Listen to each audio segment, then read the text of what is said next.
सांस लो, बहुत ताकत है सांस लेने में। सांस में बड़ी ताकत है। अभी सुधांशु जी कितना अच्छा बोलते हैं, सुधांशु जी तो कमाल का सुधांशु जी के सामने सुन को ऐसा लगता है मैं कितना बड़ा बेवकूफ़ हूँ, मुझे इतनी नॉलेज तो है ही नहीं। सीरियसली कितना अच्छा बोलते हैं वो, कमाल का बोलते हैं। कितनी नॉलेज है एक इंसान के कंप्यूटर में कितनी नॉलेज हो सकती है। कंप्यूटर को भी थोड़ा सा मेल फंक्शन हो जाता है। I am a great admirer of his. Also I have chosen to be happy. You have to make a decision that I will be happy. मैंने डिसीजन लिया था कुछ साल पहले कि मैं खुश रहूँगा, और उसको मैंने 3 महीने प्रैक्टिस किया। 3 महीने मैंने क्या प्रैक्टिस किया, आप भी करके देखिए, कि मेरे को कोई भी कुछ कहे मैं मुस्कुराता रहूँगा। अच्छा ठीक, ओके ओके, तुम बेवकूफ़ नंबर 1। और 3 महीने के बाद प्रैक्टिस तब्दील हो जाती है in habit. I am not saying it, this is not something so difficult, this is a very easy thing to do. बस आपने एक शो में कहा था कुछ भी हो सकता है। आपकी लाइफ में वो कौन सा मोमेंट है? अरे अभी तो बोला 500 रुपए का नोट छप गया। मैं मेरी फोटो, मेरे तो हमेशा मेरी हर चीज में कुछ भी हो सकता है। मैं थोड़ा आई नेवर थॉट कि look at this is, I am speaking to people who are more than 80% marks, 38% marks वाला बंदा। I am speaking to person with a great hair style and a great mind. कुछ भी हो सकता है। This guy is an epitome of mister Goswami of कुछ भी हो सकता है। आज जब ये मुझे दिखा रहे थे, इनके अंदर एक फक्र की भावना थी, उसको ये अंडरप्ले कर रहे थे कि यहाँ मैंने बनाया है। मैंने कहा अंडरप्ले क्यों कर रहे हो भाई? What a brilliant, what a story. मुझे बड़ी तकलीफ हुई जब विक्रांत मैसी ने कहा मैं इनका रोल करूंगा, just because he has hair, no he has talent also. But I can play your father, I can start from there. I have to be part of your autobiography whenever somebody makes it. I think life is a great inspiration. Sir लेकिन अभी विक्रांत यहाँ बैठे हुए थे, पिछले कुछ वक्त में हमने बॉलीवुड में बहुत अच्छे अच्छे एक्टर्स देखे, जो नए एक्टर भी आ रहे हैं। विक्रांत हैं, राजकुमार राव हैं। इन नए एक्टर्स को जब आप देखते हैं तो आपको क्या एहसास होता है?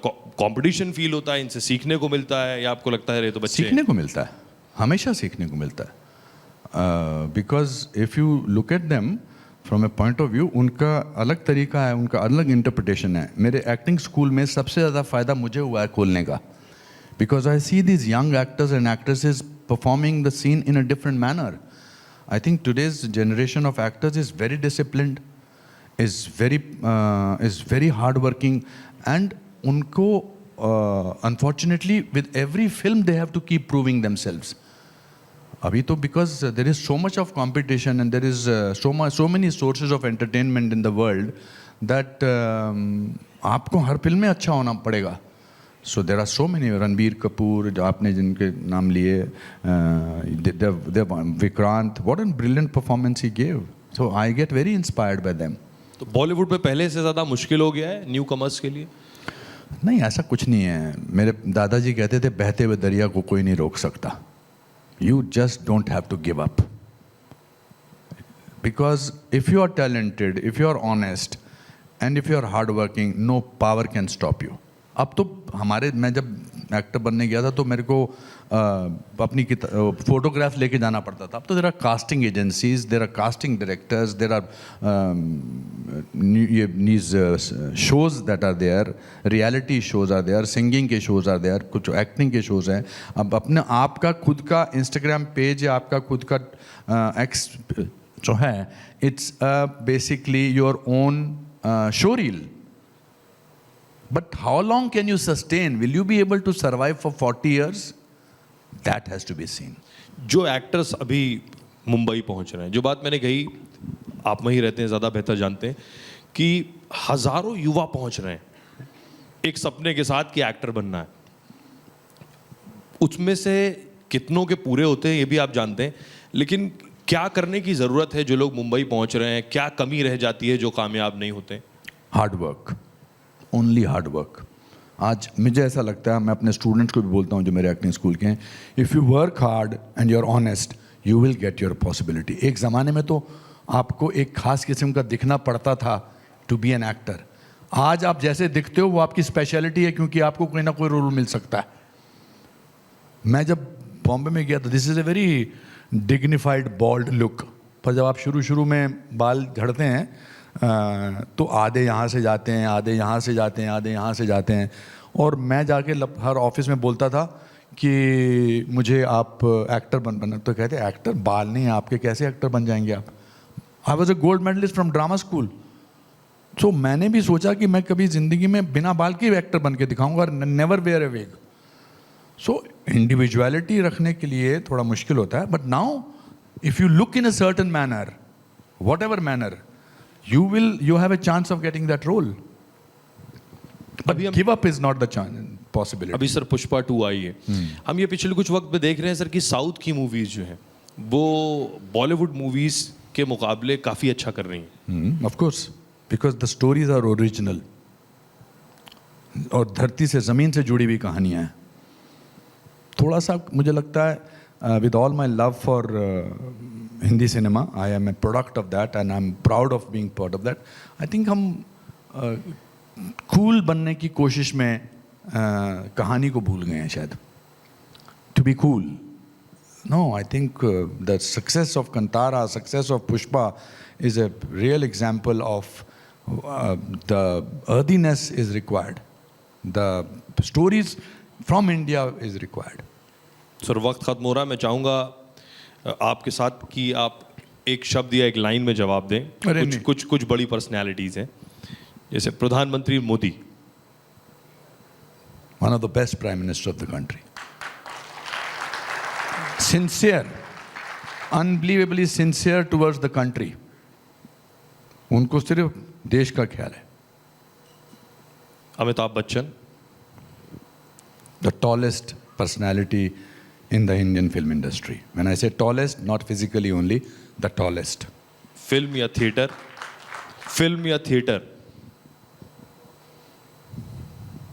दो बच्चों में से एक को चुनने को बोल रहे हैं आप मुझे। Theatre. Kiran Kher ji. theater has a magic of live audience. आप बात कर रहे हैं, हंस रहे हैं, रो रहे हैं, इसका मैजिकल है। थिएटर में कोई रीटेक नहीं होता है। किरण खेर जी। डायनामिक, ब्यूटिफुल, निडर, amazing. Arnab Goswami. My hero. Thank you so much, thank you sir. मैं आपको बताना चाहता हूँ, लाइव टीवी है ना ये जी। आई वाज कॉन्स्टेंटली थिंकिंग, अभी बात करते करते, कि अपने आप को टेस्ट करना बड़ा ज़रूरी होता है एज एन एक्टर। तो मेरा एक सारांश का एक सीन है जो बड़ा आइकॉनिक सीन था, कि वो बीवी प्रधान जाते हैं कस्टम ऑफिस में, और कस्टम ऑफिसर को कहते हैं कि मुझे, या तो वो कहता भैया यहाँ सब लेने आते हैं। वो सीन बहुत बार दिखाते हैं। अगर वो 10 हिंदुस्तान के बेस्ट सीन लिखे जाएं सिनेमा में से, इनमें से एक था। तो मुझे बहुत सारी बार लोग पूछते हैं कि आप 28 साल के थे, आपकी शादी नहीं थी, आपका बच्चा नहीं था, तो आपने वो सीन कैसे किया? तो I would like to try that scene right now in front of the live TV to see whether I still have that in me और not. Unless you put yourself out there, how will you prove that you are not rusted as an actor? बड़ा difficult मैंने पंगा लिया है, मगर लेता हूँ। तो मैं बताना चाहता हूँ आपको कि तो मैंने कैसे किया सीन, क्योंकि मेरे तो ऐसी कोई सिचुएशन थी नहीं, मैं 65 साल के बुज़ुर्ग का रोल कर रहा था।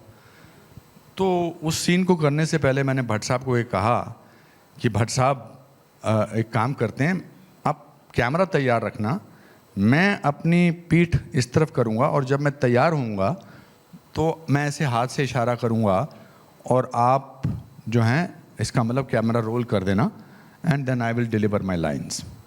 सो I what I did was that I stood like this and I thought that यार मेरे माँ बाप ने बड़ी मुश्किल से मुझे यहाँ पर बढ़ा के एक्टर बना के भेजा है, और मेरा कुछ हो नहीं रहा है। मैं रेलवे प्लेटफॉर्म पे सोता हूँ यार, और अगर इस फिल्म में मेरा कुछ नहीं हुआ तो मेरा कुछ भी नहीं होगा। मेरे लिए फिल्म का ये सीन बड़ा इंपॉर्टेंट है यार।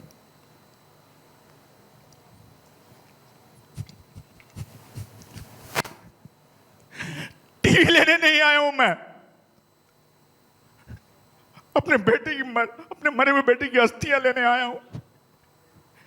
एक बाप का अपने बेटी की राख पर कोई अधिकार है या नहीं, या उसके लिए भी मुझे ऊपर रिश्वत देनी पड़ेगी? आपके पास इतना वक्त होगा कि मुझे मेरे बेटे की अस्थियां दिलवा दीजिए प्लीज। बस जिंदा है।